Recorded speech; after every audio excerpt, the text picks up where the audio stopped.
Welcome to the Tech Egg. Don't get scrambled. Enjoy the video. In this video, I will explain how to navigate Yahoo Finance. To begin, open your web browser and go to the Yahoo Finance website. You will see a prominent search bar at the top of the page. Type the ticker symbol or company name of the stock you wish to research into this bar.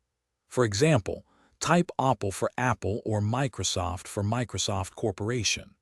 Press Enter or click the search icon to view the company's summary page. Once on a stock's quote page, you'll find a wealth of information. The Summary tab shows the current price, its daily change in both dollars and percentage, and the company's market capitalization. Navigate to the Charts tab to view interactive graphs, allowing you to analyze performance over 1 day, 5 days, 1 month, or even 10 years. The Statistics tab offers detailed financial ratios, while the News section provides the latest headlines affecting the company. Yahoo Finance offers powerful tools for tracking your investments.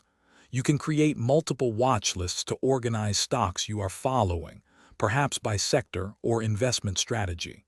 Simply click the star icon on any stocks page to add it to a new or existing watch list.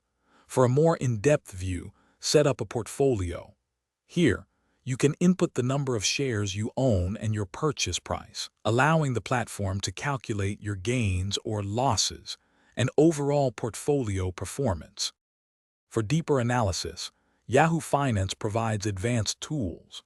The Stock Screener lets you filter thousands of stocks by criteria like market capitalization, industry, or financial ratios such as a price-to-earnings ratio below 20. You can also delve into a company's full financial statements, including income statements and balance sheets, for the past several years. Additionally, find analyst ratings, earnings estimates, and even community sentiment to inform your investment decisions. Thanks for watching. Consider subscribing if I helped unscramble your problems.